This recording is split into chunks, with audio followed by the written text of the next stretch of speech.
have Kyrie Irving in the finals right now, and we're taking a look at his draft, and it's actually one of the most fascinating drafts in NBA history when we're talking about the 2011 NBA draft and kind of one of the most stacked drafts. And kind of when you talk about the NBA draft, you always mention like the analysts for NBA, the people who are the quote unquote experts. We are like the NFL is at least passable. MLB, pretty solid, pretty okay. NHL, same thing. But the NBA experts absolutely whiffed on this draft. Yeah, this was the draft where Kyrie Irving, obviously, he was the first overall pick. But then you look at the next like three or four players, right? You have Derek Williams from Minnesota. What the hell did he do in the NBA? He's the type of guy that completely forgettable in the NBA. You can use him for Derek Williams, who was a hell of a lot better, Darren or Darren Williams. Williams, Yeah. back with the Jazz. Then comes Enos Cantor, Enos Freedom aka now. Enos Freedom, who is known more for his politics than he is his NBA career. He was a solid role player back in his day, Yeah. but third overall pick, I don't know about that. And then following him up, Tristan Thompson. Yeah. He He's- rebounds and he blocks shots. That's cool. Yeah, he dates Kardashians. He's a He still plays. he's a solid role player. I mean, he's still on Cleveland, which was hilarious when he checked into the playoff game. I honestly forgot he played for Cleveland, but here he is now. And then we have Travis Kelsey lookalike Jonas Valanciunas. He had a great career. And we have Jan Vesley here, who is on Washington. Don't remember hearing too much about Jan Vesley, and don't think he did too much in the NBA here. I feel like every top 10 in an NBA draft, there's always one player like him where nobody, like everyone's like, did he ever play any single game whatsoever? So he averaged 3 points a game.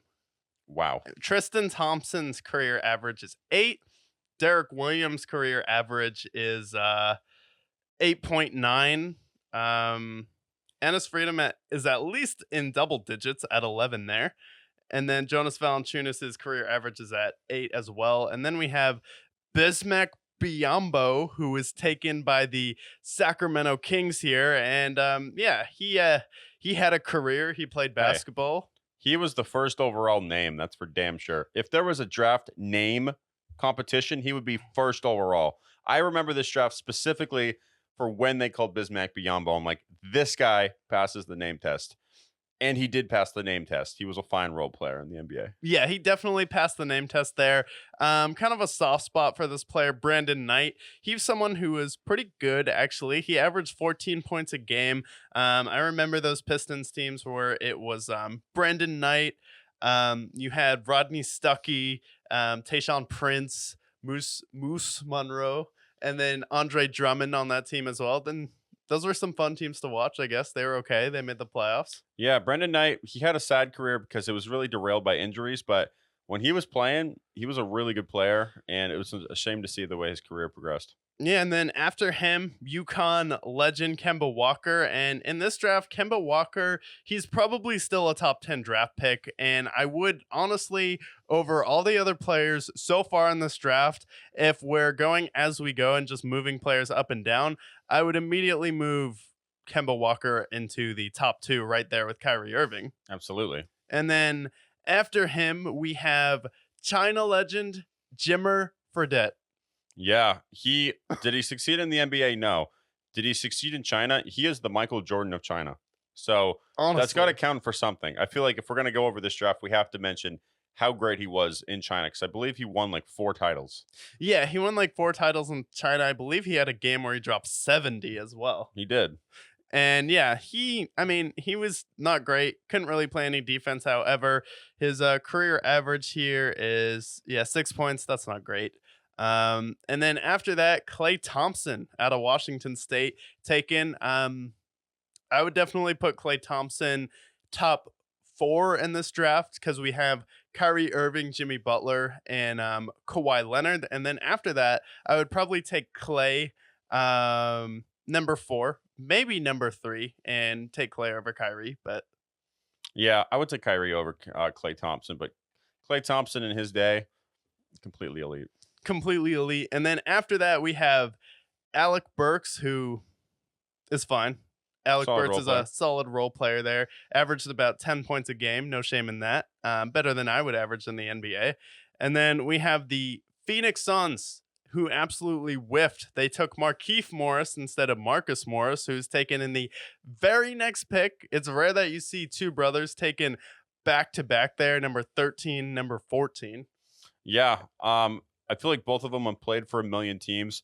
Marcus Morris is definitely the better of the Morris brothers, but both of them have been respectable in their careers, and um, credit to them. Yeah, and then Indiana called and they were like, you know what? Instead of Kawhi Leonard at number 15, let's get George Hill. Yeah, and if you remember correctly, remember that 2019 team when George Hill went off and won that title for Indiana? Oh wait, never mind. That was Kawhi Leonard. Yeah, they immediately trade this pick for George Hill, who ended up playing 5 years with them, and he was fine. But did he turn into Kawhi Leonard? He did not. Yeah, no. I mean, if they had Kawhi, who was the Kawhi we know, with Paul George, that would have been a pretty dynamic team. Honestly, it probably would have been like if Indiana had Paul George and Kawhi Leonard, it would have been their version of almost Jason Tatum and Jalen Brown, maybe a little bit better. Yeah, and honestly, that team that ended up facing the Heat back in 2013 went a lot more of an interesting. That's a series that went seven. Twice, I Yeah, believe. Yeah. yeah, they went seven twice, and I don't know if Kawhi Leonard's there. That could have been the thing that brought him over the hump. Yeah, it's crazy to think that both those series went seven with Roy Hibbert, David West, like Tyler Hansborough, who was playing in those games, Lance Stevenson, who couldn't shoot, George Hill. Like, honestly, looking back at those series, I'm like, not enough people gave Paul George enough respect for at least that era of his career. Maybe not now, but at least in that era, he was electric. Yeah, And then after that, we have all-star Nikola Vucevic, who I would definitely move into the top 10. Maybe he's number 7. I think I would still rather have him than Isaiah Thomas because his career got cut short here, but averaged 17 points a game, 10 rebounds, multiple time all-star, taken by looks like Philadelphia. interesting. And then we have Iman Shumpert taken by the New York Knicks, who One of the coolest role players ever. one of the coolest role players. I mean, him and J.R. Smith, you want to talk about two guys who could either elevate you to an incredible level or just kill an entire game. Yeah, and he has an amazing podcast. Funny as hell. One of my favorite role players of all time. Yeah, Truth be Iman told. Shumpert, awesome. And then after him, we have Chris Singleton, Tobias Harris, who was taken over Jimmy Butler. Again, another team chose Tobias Harris over Jimmy Butler. How about that? And he will go down as one of the most overpaid players of all time. Yeah, one of the worst role player. Yeah, one of the most overrated players of all time. Then we have Dantas Mo Doesn't pass the name test. doesn't even pass the name test, and Minnesota took him, so Shocker. probably a bust. Then we have Nolan Smith taken just because he played at Duke. Kenneth Faried at number 2. I think Kenneth Faried should have been higher than that. Maybe not in the top 10, but give him like number 10. Lottery pick. Yeah, definitely a lottery pick. And then after that, we have Nikola Mirotic, who was okay. I He's mean, fine. white guy who shoots threes. What else is new? Yeah. And then we have Reggie Jackson, who I'd definitely take over Mirotic, taken by the Thunder. Marshawn Brooks, who didn't really pan out. Jordan Hamilton, Juan Johnson. And then after that, at the end of the first round, we get Corey Joseph, very solid role player. And then Jimmy Butler was also in this draft, taken by Chicago at number 31. In this draft, I would take Jimmy Butler. I don't know, number 2. He could be number 2. Maybe you argue number 3, but he's absolutely a top 5 pick in a redraft. Yeah, I would argue number 2 just because he hasn't had the same injury issues as Kawhi Leonard. And if you put Jimmy Butler on the Spurs in that series, I think you would still end up winning a championship versus the Miami Heat. And if you put him on the Toronto Raptors that year, probably win the NBA title there as well. Yeah, I mean, those Heat teams that he's carried to the finals have been, he's pretty much just carried them on his back. So credit to him there. Yeah, then after that, we have Bogdan Bogdanovic, and get deep with some role players here. Notable one, Chandler Parsons, one of the dumbest players in NBA history. And then after that, pretty much. The next big highlight from that would be Mr. Irrelevant, Isaiah Thomas, who at one point he was in the MVP conversation in 2017, had a magical season, carried them to the Eastern Conference Finals, faced LeBron, did it while he lost his sister. Unfortunately, his career has not been the same since that season. He's had a number of different injuries and he's been in and out of the league. But in the redraft, he would be in a top 10 at this point. Yeah, I think he would definitely be top 5. Redrafting this, I would do Jimmy Butler number 1. I would take Kawhi number 2, Kyrie Irving at number 3, Enes Kanter, not Enes Kanter, Jesus, Klay I was Thompson. going to say what? Klay Thompson at number 4, and then honestly, I would probably put Vucevic there and Isaiah Thomas right there, top 5. Maybe you put Isaiah Thomas at number 5 as well. But yeah, I would redraft it there, and then after that, probably put Reggie Jackson higher than he was in this draft as well. Yeah, I think those are all solid picks. Kemba Walker, he's a top 10 pick as well. He was picked number 9. He might probably stay at that same spot. Maybe he's a pick ahead, but maybe 7 in this draft. Yeah, there's a lot of really nice role players in here who are still playing today that have been really successful. Kemba Walker, he's not playing anymore, but when he was on, he was great. Multiple time All-Star.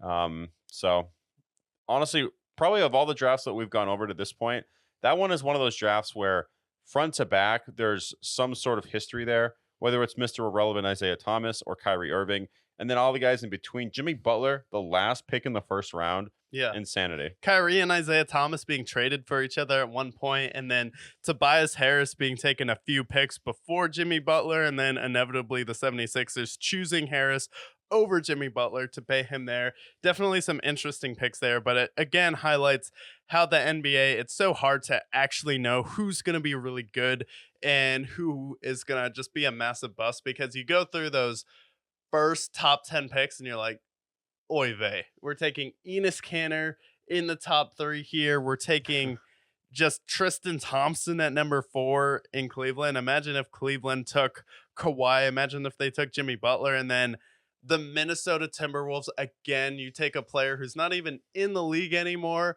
at number 2, who averaged about 6 points over his career. Yeah, they were historically terrible with drafting these players. We talked about them when we went over the Timberwolves history.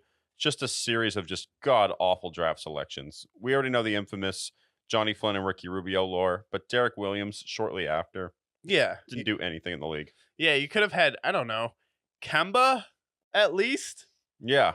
Like, this draft is like at least Kemba at least, Isaiah Thomas at least, Klay Thompson at least. I'm like, you could have had so many other better players, and then just Indiana absolutely whiffing in this draft. And what do you think is worse in this draft? Do you think it's Minnesota missing out on a pick at number 2, or do you think it's having the pick where you were going to take Kawhi Leonard and then inevitably trading that for George Hill? See, I feel like every single draft has one player in the top 3 that fails. So I'll give the Timberwolves some slack, although they have historically been that team forever. But you picked the right guy. And I feel like that's the hardest part in the NBA. You picked the right guy and you traded him for a role player. Like, if I'm the GM there, I can take picking the wrong guy and just moving on. But when you take Kawhi Leonard, who's going to be a Hall of Famer, who's one of the best players of this generation, and you traded him for George Hill, I feel like not enough people give the Indiana Pacers enough shit for that. Because of how good the Pacers were at that time, how Kawhi Leonard could have brought him over the top, and maybe when LeBron, went to Cleveland, could have given them some more issues further on from there. They had a chance to build a really, really, really good Pacers team, and they fucked it up by trading for George Hill. Yeah, you could have had Paul George and Kawhi Leonard there, and Kawhi would have needed some more time to develop. However, that would have been an elite duo there. And then if you had kind of that team around them, defensively with David West, if Roy Hibbert didn't completely fall apart where he couldn't score over a trash can, and you had Lance Stevenson, who is at least useful at that time in his time in Indiana. He was a good, guess blowing in people's ears, at least he was Good really good at. instigator. Good Yeah. instigator. Yeah, he had better percentage hitting someone in the ear with his breath than he did actually getting the ball in the hoop. Who knew?